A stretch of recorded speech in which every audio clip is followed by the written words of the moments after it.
Welcome back to the Lightforge Podcast, Festival of Legends card review, podcast stream, video. You know the drill. It's me, Adwicta. If you're just tuning in now, Merps was here with us to review 3 cards.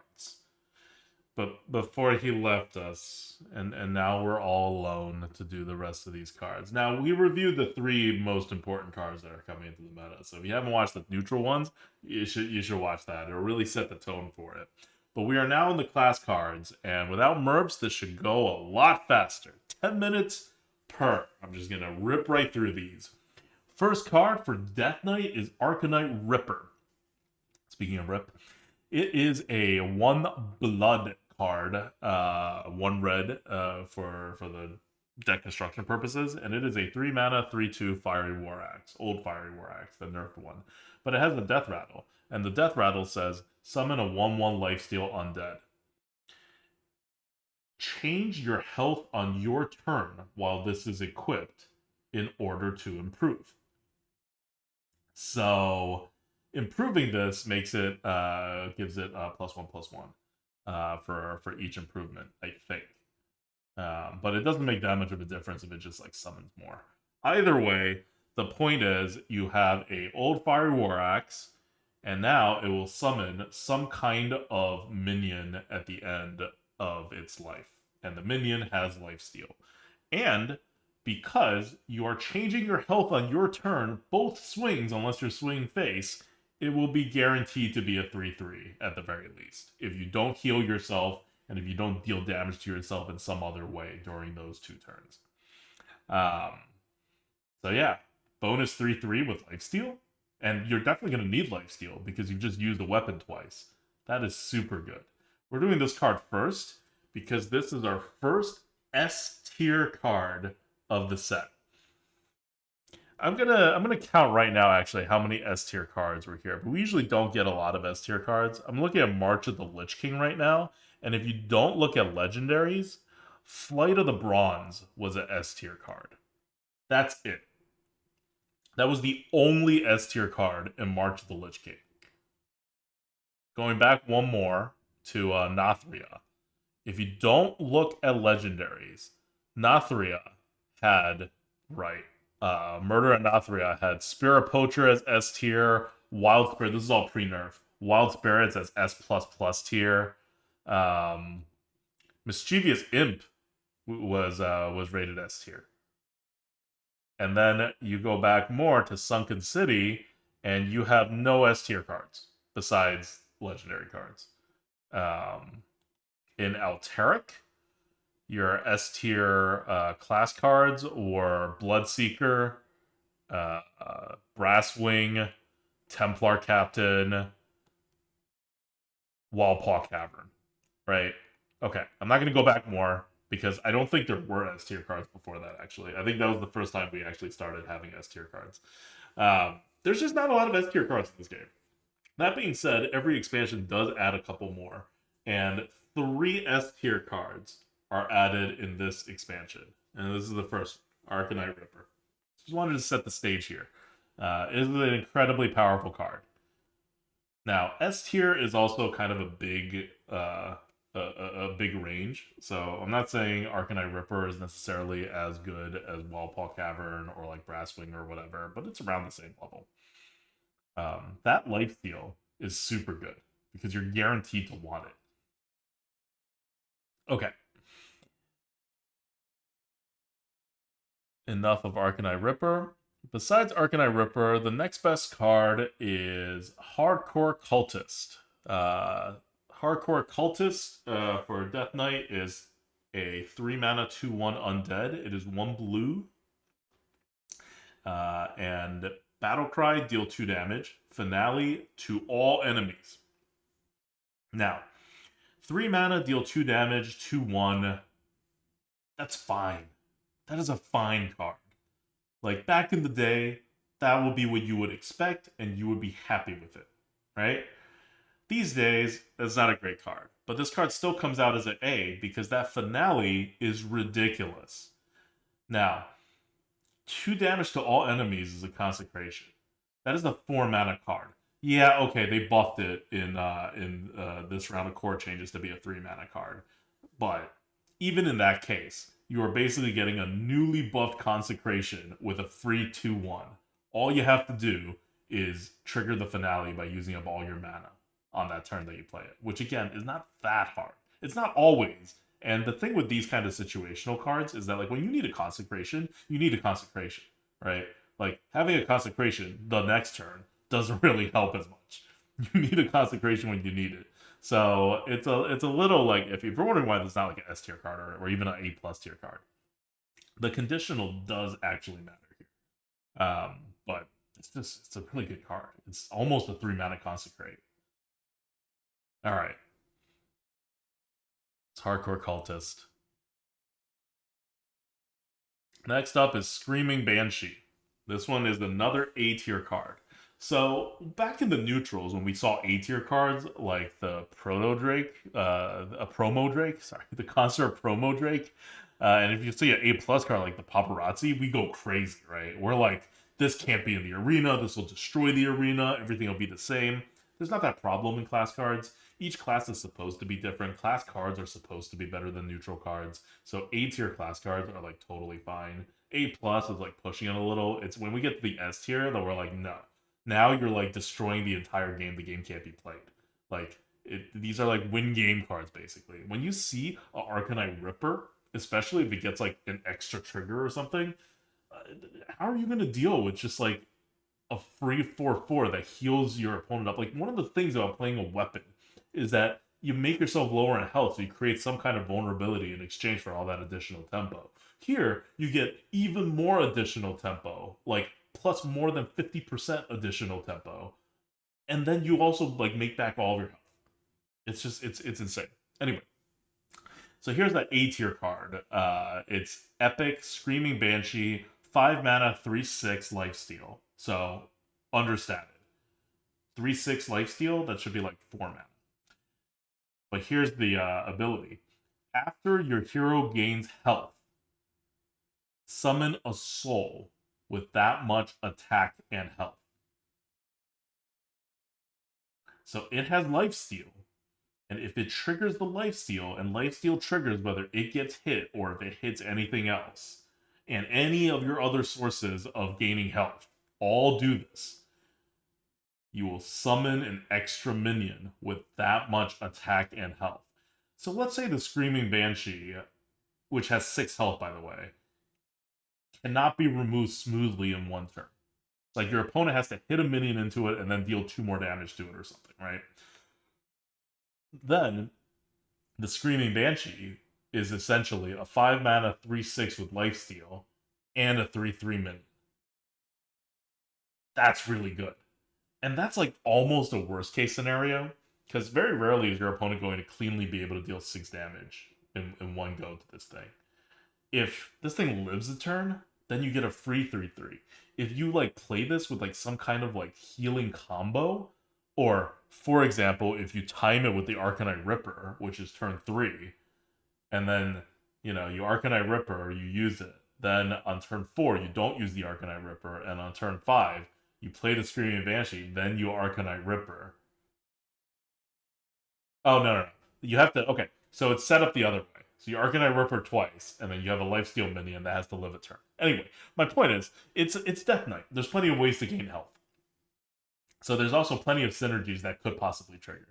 And once any synergies trigger, the card becomes insane. But even when synergies don't trigger, unless it can get cleanly removed, this card is insane. So it's only an A because it can be cleanly removed, right? You can fireball it. Maybe you do have a 6/6 on the board. Maybe you have a 6/6 rush that you can play. 6/6 rushes are very much a thing, right? There is that neutral card that is a 6/6 rush starting up after a certain turn. So, oh, sorry, that's like a 7/7 rush. Anyway, um, it can be removed, but usually it can't be without multiple hits. So that's why it's not like a S tier card. Anyway, that is Death Knight's good cards. So once we've covered Death Knight's good cards, the rest of the Death Knight cards are kind of bad. There's one bridging card that's B, and that's a legendary card. We're just gonna, you know what? We'll do legendary cards at the end for these classes because the legendary cards for each of these, like as a theme for this expansion, is one like minion and then one spell. So they're kind of thematic. I'll save them for the end. Um, all right. So now you have a bunch of cards that are like C plus and C and whatever. Let's talk about Harmonic Metal. Harmonic Metal is 3 mana. It's 1 red. Give 4 random minions in your hand +2/+2. You have to have 4 random minions in your hand for that to even work. And then swaps each turn. So when it swaps, it becomes give 2 random minions in your hand +4/+4. This one's a C plus.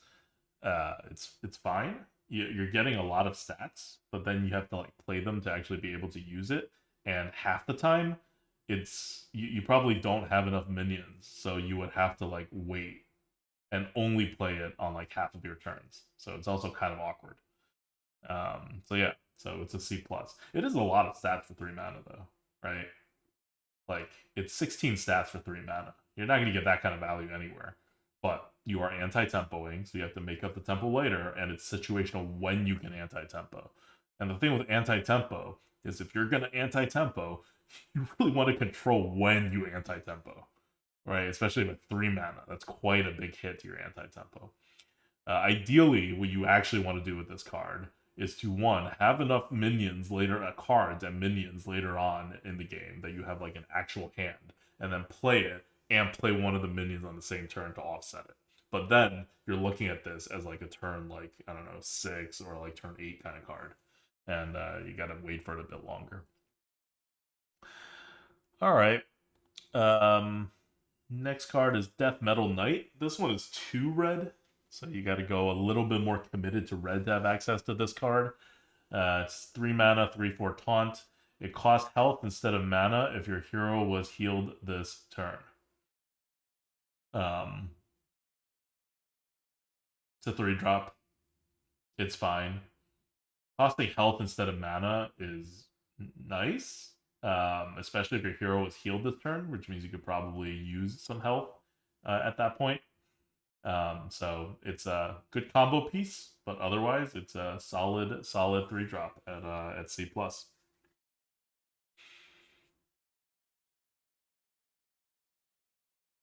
After that is Bone Shredder. Bone Shredder is epic. This one comes in at a C, so it's like barely above a Yeti. 5 mana, 5/4. Battle Cry. It's also an undead, and it's 1 green. Battle Cry. Spend 5 corpses to trigger and gain the death rattle of a random friendly minion that died this game. So 5 mana, 5/4 is understated. So you need that death rattle to really make up for it. It's random. You don't get to control what death rattles you put in your deck mostly. You have to take good cards. Sometimes they have meaningless death rattles that do nothing. Sometimes they have negative death rattles. So this random part really, really hurts. If you get a good death rattle, it's worth it, but it's pretty iffy for an arena card. So yeah. So overall, we think it's better than a Yeti for its potential. Like the upside is pretty big, especially if you draft it early on or you happen to have a deck that kind of works with it, where all of your death rattles at least do something. Um, like imagine you just played one death rattle and it's like summon a 2/2 or whatever. Well, now your Bone Shredder is 5 mana, 5/4, 2/2, death rattle, summon a 2/2. That's really good. And that death rattle summon a 2/2 was not even a great death rattle or anything. You just have to make sure that you don't dilute your death rattle pool with like these death rattles that do nothing or these death rattles that are like actually bad for you. Like that's why the score is low. When you have to give like a score, you have to give a score, right? But this one is kind of not very representative. Like in the right deck, this card's really good, and you'll know when you pick the card because you'll either pick the card early enough that you can make sure you put the right death rattles in and at least avoid the bad death rattles, or you pick the card late enough and you already know what's in your deck and if you've already violated the thing or not. So it's part of the deck building process. I think when you see it, it's going to feel a lot better than a C because people are going to be not so dumb as to put this card frequently into decks that it's not suited for. All right. We have a D plus card next. This is a little bit below Yeti. It is Mosh Pit. It's a location, 2 mana, 2 charges, spend 3 corpses to give a friendly minion reborn. Needs to be comboed. Like, if you think about it as 2 mana for like really, really delayed, like 4/1s, it's kind of whatever, right? But if you can get some good death rattles to trigger on the reborns, then it could be worth it. Overall, it's not super impressive, but you could have a deck for it. And even if it's just like getting 2 delayed 4/1s for 2 mana, it's still like okay, right? Like you don't love it, but you're still getting something for it. So it's a pickable card, even if you don't quite hit the synergies yet. And finally, the last non-legendary card we're going to talk about for Death Knight is Death Growl, which is a 1 mana green. Choose a minion, spread its death rattle to adjacent minions. You need a really good death rattle. You need adjacent minions. It's way too situational. This is an F+. All right. Now to the legendary cards. We're going to end with the minion and then the spell always. So the minion here is Cage Head. Cage Head is an undead 5/1 for 8 mana and requires 2 greens to put in your Death Knight deck. Death Rattle, summon a 9/9 Blight Boar with charge and taunt. So it's a delayed 9/9 charge and taunt, basically, for 8 mana. Which is pretty good. It's a B. Like, you'll take it in your deck. I don't know. There's not much to say to it. It's kind of, I guess it's nice and thematic, but it's not particularly complicated.